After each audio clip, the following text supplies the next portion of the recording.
Hi there, welcome back to the YouTube channel. I'm back again with yet another deck tech. I'm going through one of the decks I've played on stream, but I realised to my dismay when I was looking at my YouTube channel earlier that I've never actually done a deck tech on this card, so I figured it's time I corrected that. Hopefully I'm going to check the rest of the YouTube channel, see what else I've uploaded, but hopefully I can get some more corrections up so I can get the deck techs up to go with the things I like playing. But in the meantime, this is a Jin deck that I played a while back on stream. I uploaded a video back in April about it, watching me play it. I've updated the deck since then, and I thought, well, let's just do the recording now and get it up so you can all enjoy it. So, without further ado, here's Wasitora, Nekoru Queen, a 2 black, green and red 5/4 legendary creature cat dragon. Cat dragons are weird, but okay. It's got flying and trample, and whenever it deals combat damage to a player, that player sacrifices a creature. If they can't, you get a 3/3 black, red and green cat dragon creature token with flying. Okay, so A, it's a bit weird having a cat dragon, and B, it's quite good from the fact that you can get some extra tokens out of it. So, how did we build this deck? Well, unusually for me, we've gone down the usual land route. We've got Blooming Blighted Marsh and a whole load of red, green and black dual lands. I've got Fabled Passage in. I haven't played Field of the Dead. I was going to try and keep it a little bit more tribal than I usually do, so there's no Field of the Dead in this one. But we've got an interesting selection of lands. I like Miloko in here, Centre of the Sea, because there's not a lot of card draw in this deck and we do need some card draw at some stage. We are playing 5 forests, 5 swamps and 4 mountains, mainly because a lot of the dual lands I have in here are red and green, so it made sense just to drop one of the basics down to get some extra bits and pieces in. We've got all the temple, we've got Temple of Malady, Temple of Abandon, Undergrowth, so on and so forth, and Wasiatora's Proving Ground from Streets of New Capetta, because we've picked one up and it's the right colours for this deck, so it went in. That's one of the updates from when I played it on stream. The ramp has changed entirely as well. We've still got Mox Tantalite, Soul Talisman and Soul Ring. That's what was originally in the stream, along with Arcane Signet. But I've also added in one of each of the diamonds of the right colours, just to help that ramp a little bit, and taking out some of what I figured to be the weaker cards. So, beyond that, how are we going to do this? What we want to do is get this into play and protected. So Swiftfoot Boots is here, but we want to get it into play, and it's not easy. It's 5 mana, 3 different colours of mana and 2 uncoloured, so you know, souls help out with that, but we need to do some ways of doing it. So Birds of Paradise, Elvish Mystic, Fianoid Elves and Landwar Elves are all in. Lightning Bolts are for a little bit of early removal, or you know, if you get your opponent down to 3 by some fluke, you can kill them. But it's Lightning Bolt, why not have one in? The other thing I've included now is Unearth. This was a new ad from Double Masters 2022. And we've got a lot of creatures that cost 3 or less as we go through the deck, as you'll see in a minute, so it's worth having this in here from my point of view. The first creature that you're probably going to be targeting with it will be this. Dockside Extortionists. I think I've said it in another video recently. Where I'm playing a deck with red in it, we're going to be playing Dockside now. It's come down in price. I'm not quite sure what it's in at the moment. I think the last time I talked about it in a video on here, we was looking at 6.2 tickets on MTGO. It may be a little bit more, maybe a little bit less by now as I record this. I haven't looked it up today, and I didn't intend to, but we're going to play Dockside in here now. Paradise Druid, because we want ways of getting extra mana, and this is quite nice because while it's untapped it's got hexproof, which makes it hard to remove from your opponent. Rampant Growth, go and get a forest, a mountain, a swamp, whatever you need, basic land. Same with Secure Tribe Elder, you can sack it off and go and fetch something. You know, you can unearth it if you need to, but I don't think Steve is one of the ones you want to be targeting. Sylvan Charioteer, same reason as the Paradise Druid's in, it's got hexproof, it adds a mana of any colour, which is really nice. And we've got Terminate in here just to take out that very annoying creature that you don't know how to deal with any other way. One of the new inclusions from since I played it on the stream was Bastion of Remembrance.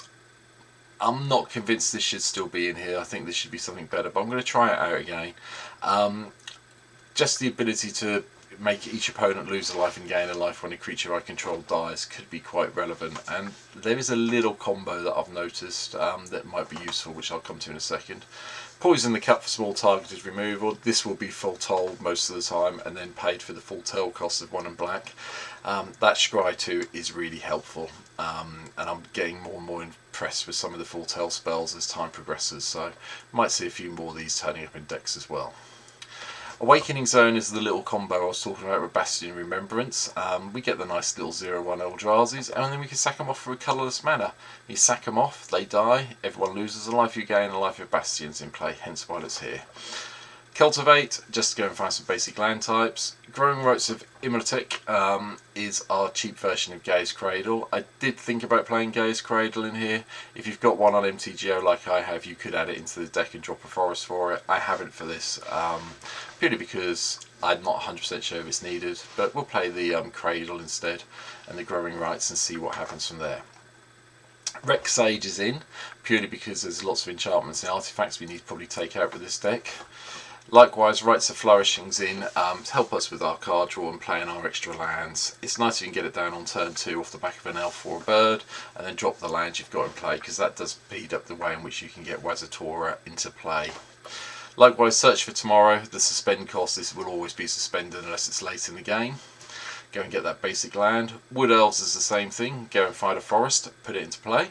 But it is any forest, so you know, some of the lands, Overgrown Tomb springs to mind instantly, or Stomping Ground, we can go and fetch them out if we need to.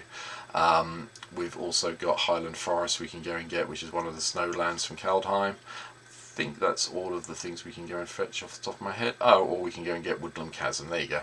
So we have got them in. Yeah, so it does help fix the mana. Eternal Witness and Gloom Shriek are in for basically the same reason. Returning stuff later in our game from our graveyard to our hand. Hopefully our graveyard hasn't been emptied, but we can get that going then. Journey for Eternity is actually a nice new inclusion. This is one of the things I'm going to hopefully get onto Wasitora, that I'm hopefully going to get on one of the other creatures as well. Wasitora does tend to get a lot of targeted removal at it, and if we can get it enchanted with this, and then when it does die, get it back. You can return it to the battlefield under your control. When the creature dies, you can return this untapped. Hopefully as a legendary land, which means you've then got a nice little constant reanimate thing you can do for 5 mana. I've included Riveteer's Ascendancy. I'm not sure why. I figured it was worth the game. Yeah, we're not really sacrificing many creatures, but I figured we'll try it out. We may be sacrificing some as things go on. We've got Kobold in here. We can sacrifice permanents to it. So, you could sacrifice a slightly smaller creature and get something else back from your graveyard and see how it goes. So I decided to try it and see what happens. Dragon's Horde and Skyclave Relic. Dragon's Horde because there's obviously a dragon, so we get the little counter which might help with the mana with the card draw.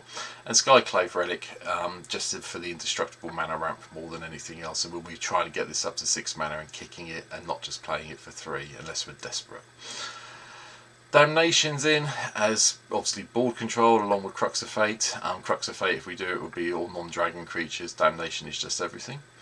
Sarkhan's Unsealing, we do have creatures that come in with power of 4, 5 or 6, and we've got some with 7 as well.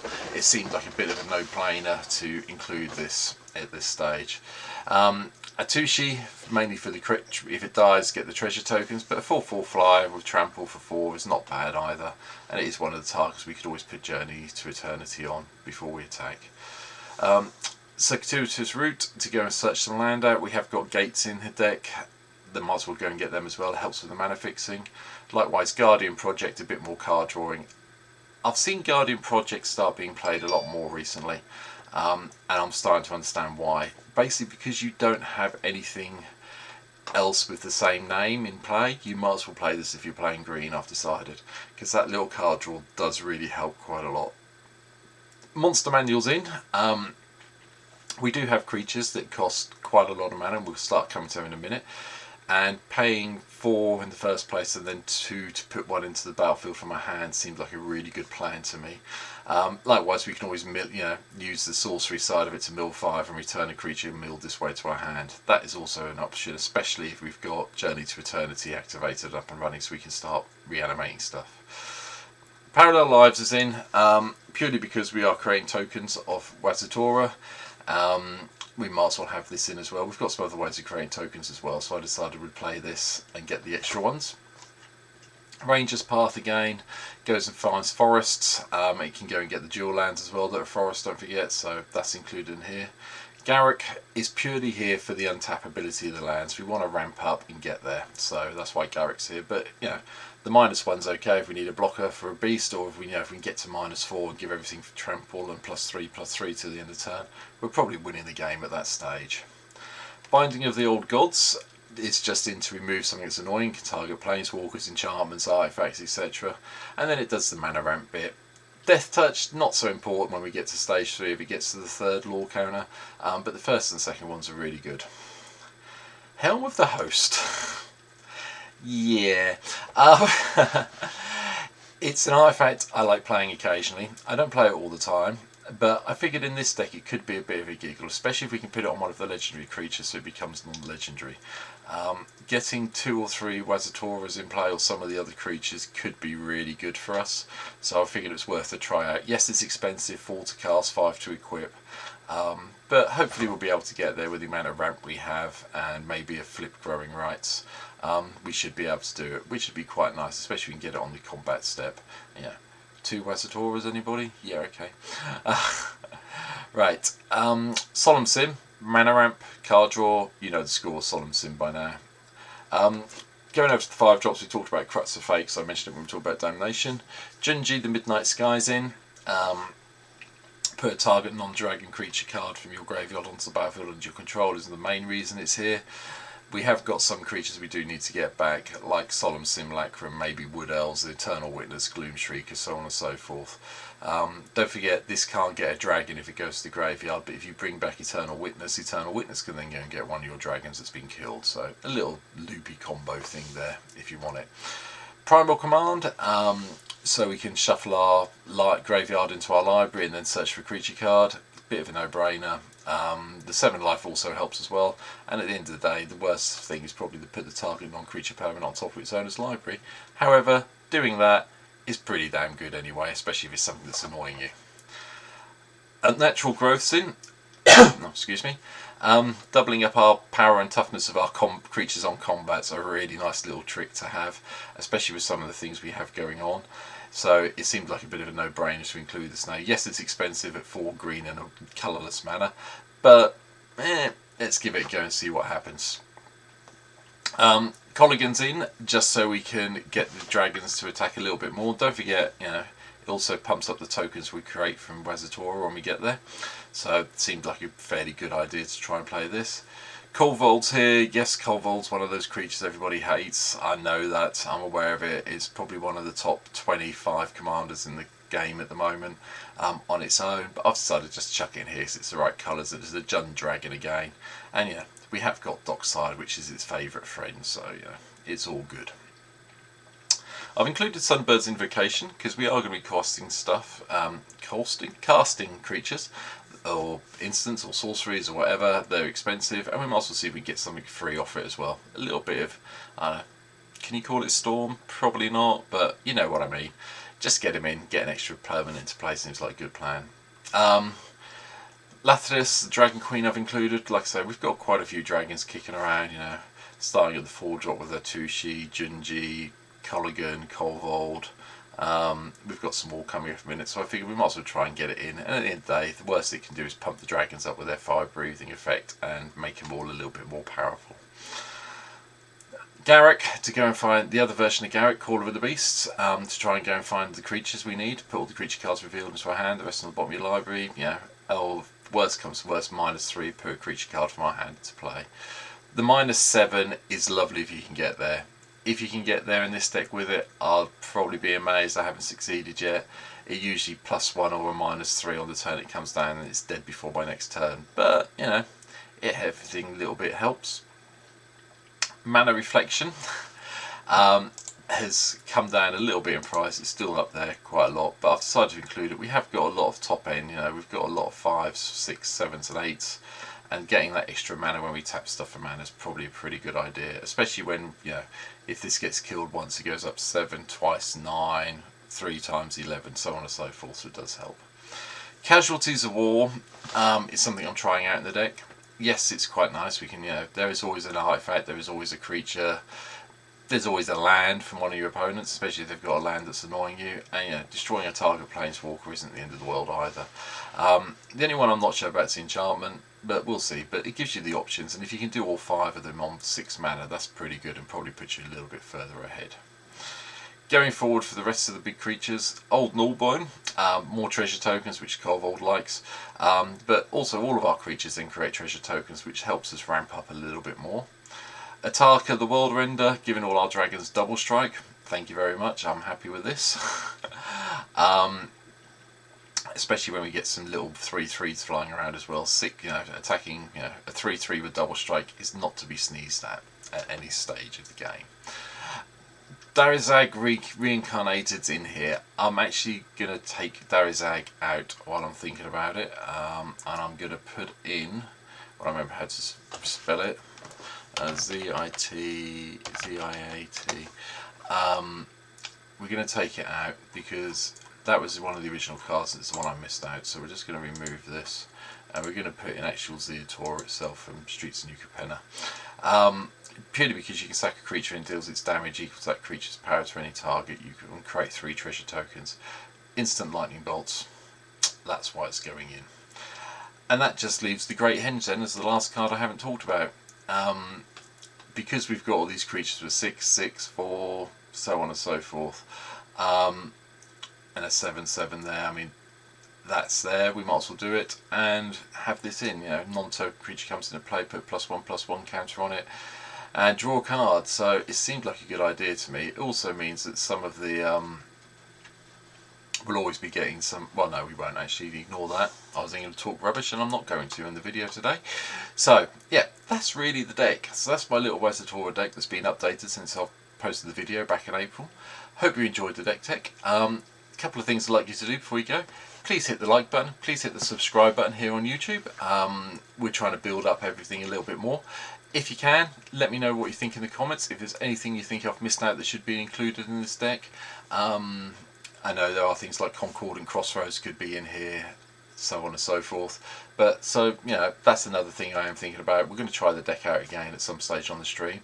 And speaking of the stream, go down below, look down below the notes section. Come follow me on Twitch. I'm trying to get up to 150 followers by my birthday in early October. As I record this, as I said in a video earlier in the week, I'm at 102 as I record this video. So, getting up to the 150 by early October would really make me happy. Likewise, it's, if you've got an Amazon Prime subscription you're not using, please feel free, really like you come and give it to me. But if you can't, you can't. Just follow and like the video, the YouTube channel, and I'll be even happier with that. So, thanks for watching this, take care, and I'll see you all when I do the next video. Bye!